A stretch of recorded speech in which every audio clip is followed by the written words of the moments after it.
Hello mga kasinso at kumusta ko kayo? So, panibagong araw na naman at panibagong vlog na naman, no? So, ngayon ay nandito na naman ako sa farm at dahil may mga nag-order sa atin ng mga Madrid de Agua cuttings, no? So, mag-harvest tayo ngayon. So, shout out sa mga nag-order, no, kay Sir Jigo na 200 cuttings from Agusan del Sur at kay Sir Hilbert ang Aurora.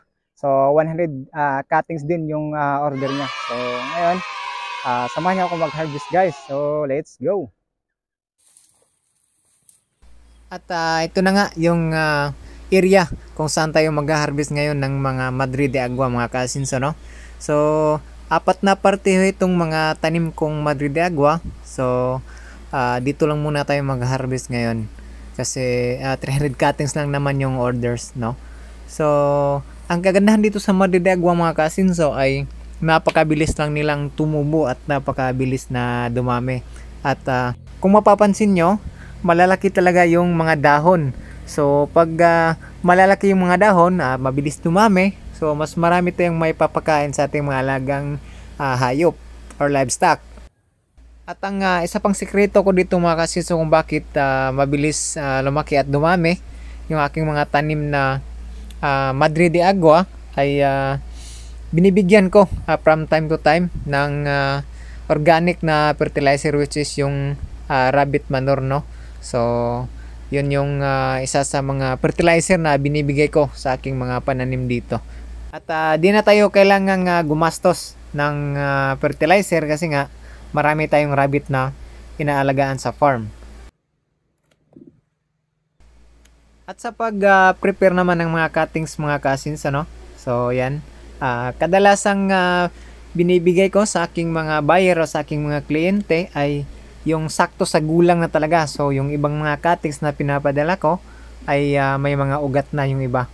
So, ibig sabihin nun ay ready to plant na talaga yung mga cuttings, no?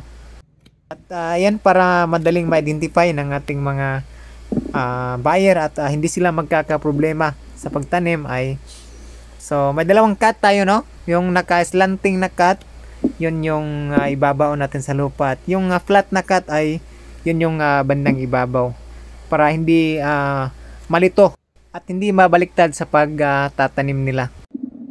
At ganyan yung itsura ng mga cuttings na pinapadala ko mga kasinso, no? So yung iba ay may mga ugat na at sakto na talaga sa gulang.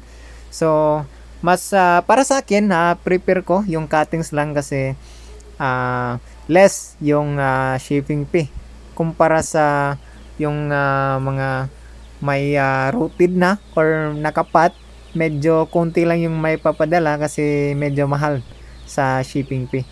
So yun yung advantage pag cuttings. At ito na nga yung mga na-harvest natin ngayon mga cousins, no? So 300 cuttings.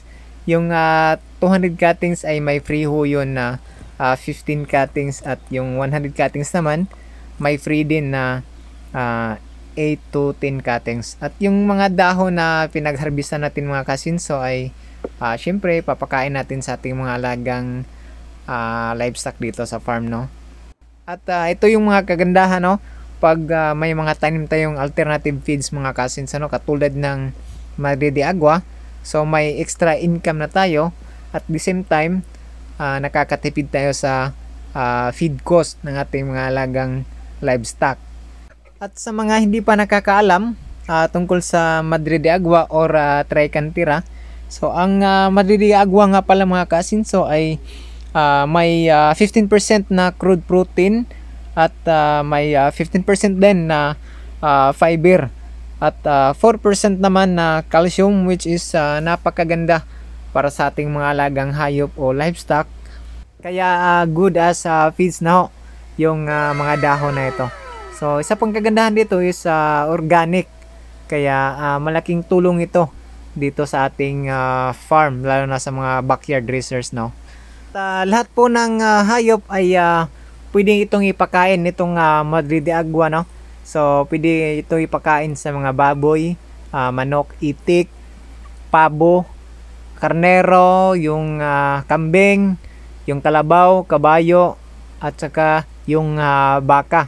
So halos lahat ng livestock ay pwede itong ipakain. So ganun siya ka ganda na dapat magkaroon tayo sa ating farm, no? At ito naman yung breeding pin number 2 natin mga cousins, ano?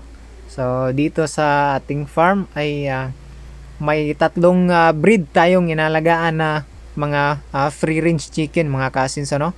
So yan yung itim, ayun yung mga black Astrorp natin at Rhode Island Red, at meron din tayong barred Plymouth Rock. So yun nga, yun yung pinoproduce natin ngayon.